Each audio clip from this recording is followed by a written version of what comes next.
Halo semua, selamat datang. Pernah kepikiran nggak, di balik makanan yang kita santap ada kerja detektif yang super canggih? Nah, hari ini kita bakal bongkar tuntas gimana para petani kita jadi detektif buat ngelawan kriminal super kecil di ladang. Seru banget kan? Oke, kita mulai langsung ya dengan pertanyaan ini. Gimana sih caranya petani bisa ngobrol sama hama? Maksudnya, gimana mereka bisa tahu apa rencana para hama ini? Ini bukan soal perang-perangan loh, tapi lebih mirip operasi intelijen buat ngumpulin informasi rahasia. Jadi gini, masalah terbesarnya tuh kalau kita udah bisa lihat tanamannya rusak, ya itu artinya udah telat. Ibaratnya kejahatannya udah kejadian. Nah, tugas seorang petani itu mencegah semua ini bahkan sebelum hamanya mulai beraksi. Buat ngelakuin itu, para petani punya alat andalan. Anggap aja ini CCTV-nya ladang yang nyala 24 jam. Yuk, kita kenalan sama alat utama yang dipakai dalam investigasi super penting ini. Kelihatannya sih cuma lampu biasa aja ya, tapi jangan salah, ini bukan sekedar lampu, ini adalah gadget utama kita. Lampu ini tuh kayak magnet yang sengaja manggil para hama buat datang. Jadi ini semacam CCTV yang bisa bikin para tersangka ngumpul dan nunjukin diri mereka. Dan coba lihat deh angka ini, 1.500 hama. Itu yang ketangkep cuma dalam satu malam dari satu perangkap. Gila kan?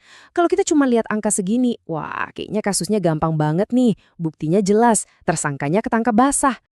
Tapi tunggu dulu. Apa benar sesimpel itu? Apa artinya besok bakal ada serangan gede-gedean?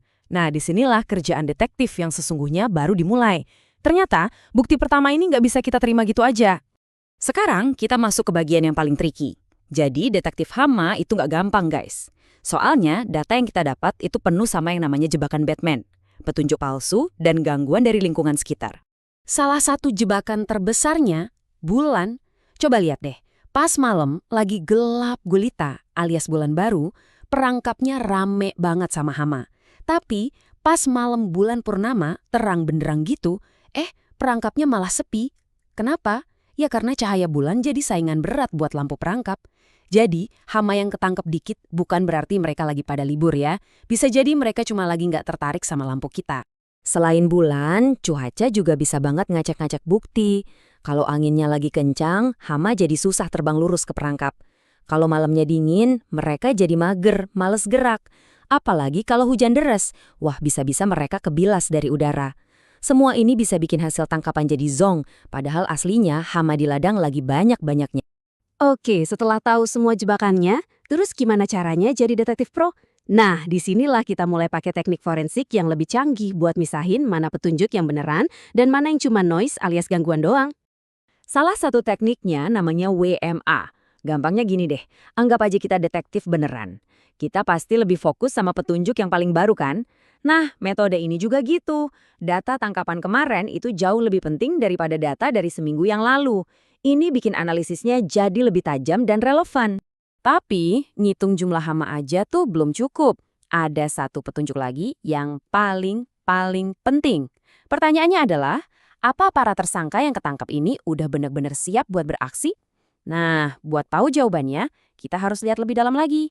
Dan caranya adalah dengan interogasi alias autopsi. Yep, petani bakal ngambil sampel ngengat betina terus dibedah buat lihat isi perutnya. Kalau perutnya penuh telur, itu artinya kode merah. Serangan besar-besaran bentar lagi terjadi. Tapi kalau perutnya kosong, ya artinya kita udah telat. Bom-bom waktu berupa telur itu udah disebar ke seluruh ladang. Semua kerja keras jadi detektif ini tujuannya cuma satu, yaitu nemuin timing yang paling pas buat beraksi. Dalam dunia pertanian, timing itu segalanya. Salah sedikit bisa fatal. Coba kita lihat timeline ini. Di hari ke-0, hama dewasa datang. Tapi mereka nggak langsung rusak loh. Mereka butuh waktu sekitar 3-5 hari buat kawin dan mulai bertelur. Nah, telur-telur ini butuh waktu lagi buat netes, kira-kira seminggu kemudian. Dan larva yang baru netes inilah penjahat utamanya, yang makannya rakus banget. Jadi, apa kesimpulan dari semua ini? Jawabannya adalah aturan 4 hari. Ini dia strategi emasnya. Petani bakal bertindak tepat 4 hari setelah hama pertama kali terdeteksi. Kenapa? Jenius banget alasannya. Karena dengan gitu, pestisida udah siap nempel di tanaman. Pas banget buat menyambut para larva kecil yang baru netes dan lagi lemah-lemahnya. Jadi bukan nyerang bentengnya, tapi nungguin di gerbang keluar. Cerdik banget kan? Kutipan ini ngerangkum semuanya dengan sempurna. Pertanian modern itu bukan lagi soal nunggu rusak dulu baru panik. Tapi ini adalah soal ilmu prediksi yang super akurat, mencegah serangan bahkan sebelum itu terjadi sama sekali. Jadi gimana? Setelah ngelihat semua ini, melindungi makanan di piring kita itu ternyata bukan soal adu otot kan? Tapi ini soal adu otak, soal kecerdasan dan strategi yang luar biasa. Coba deh, lain kali kalian makan, ingat betapa kerennya sains di baliknya. Keren banget!